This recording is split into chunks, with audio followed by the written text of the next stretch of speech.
Back during slavery, when black people like me talked to the slaves, they didn't kill him.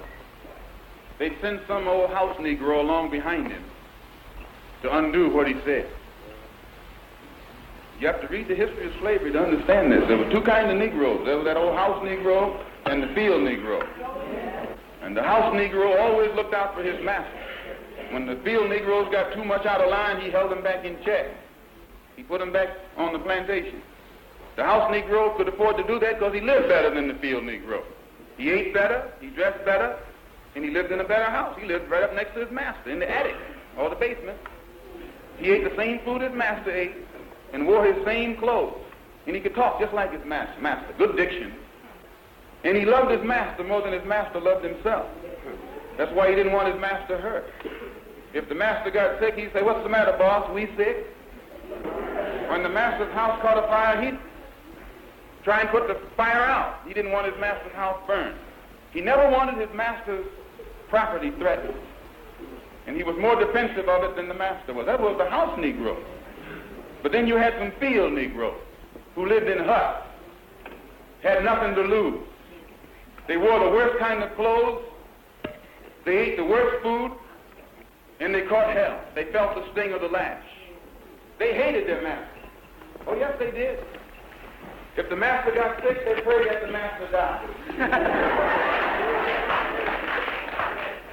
If the master's house caught a fire, they prayed for a strong wind to come along. This was the difference between the two. And today you still have house Negroes and field Negroes. Yeah. I'm a field Negro.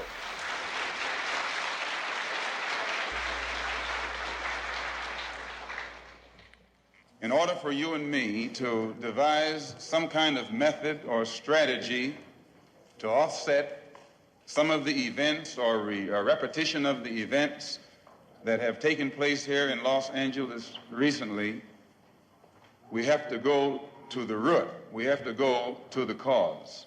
Dealing with the condition itself is not enough. And it is because of our effort toward getting straight to the root that people oftentimes think we're dealing in hate. We are oppressed. We are exploited. We are downtrodden. We are denied not only civil rights, but even human rights.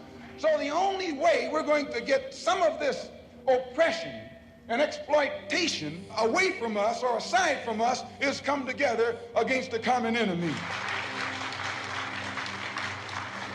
Who taught you to hate the texture of your hair?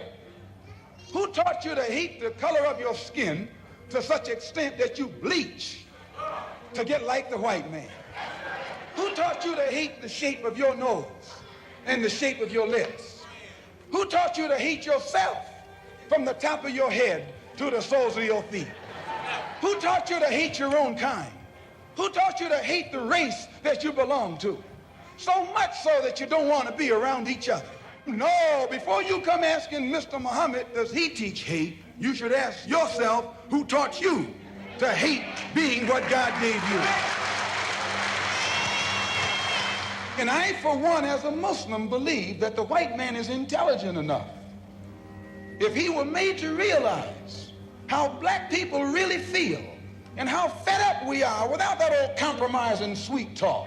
Stop sweet talking him. Tell him how you feel. Tell him what kind of hell you've been catching, and let him know that if he's not ready to clean his house up, if he's not ready to clean his house up, he shouldn't have a house. It should catch on fire and burn down. Well, for the past 10 years, the struggle in America has been confined to what has been projected to the public as a civil rights struggle. And in that context, it has remained a domestic problem. It has remained within the jurisdiction of the United States. And as such, it has been impossible for the Afro-Americans or American Negroes to try and enlist the support of other dark-skinned people who were being oppressed the world over in that struggle. And the difference now in the direction that the struggle is taking, from the direction that the struggle has been going in the past, there are many of our people who are thinking more deeply and more broadly and are beginning to see the importance of lifting it out of the national context or out of the domestic context or beyond the jurisdiction of the United States government. And the only way this can be done is by internationalizing the problem and putting it at a level where it can be taken into the United Nations, and then all of the other independent nations on this earth can involve themselves in our struggle and support us. And the only way by which this can be done, instead of it being called civil rights in the future, we're going to have to label it a human rights struggle or the struggle for human rights. And as such, we can then take it into the United Nations through the avenues that have been set up by the United Nations Commission on Human Rights. We can take our problem before the United Nations in the same manner that the problem of South Africa, Angola, Mozambique, Hungary, the Arab refugee problem, it becomes a world problem. And as a world problem, then the Afro-American or the so-called Negroes have more of a chance of getting some real meaningful results, because it's not left up to the one who's responsible for it anymore, but it's put at a level where the whole world can see that our plight is wrong, and they can bring the moral support of the entire world on our side against this force that has stood in our path in the past. It also makes a difference in the leadership. Those who have been posing as leaders of our people in America in the past, they can pose on this local stage where Uncle Sam is the master of the show and can prop them up and make them look good or make them look better than they actually are by giving them token gains and building them up an image. But when they step onto the international stage or the world stage, then Uncle Sam can't prop them up anymore. And their ability or lack of ability becomes exposed.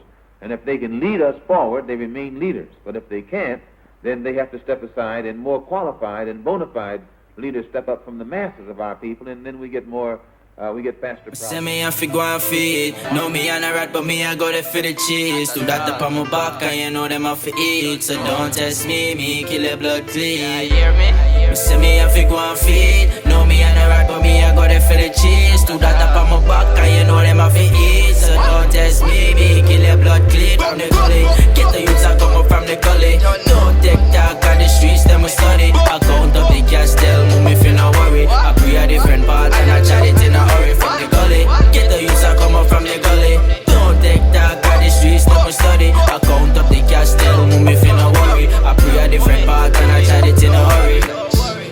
It started that first Christmas, ain't really get shit I asked for. My wish list was feeling typed down. So bro, she said they hit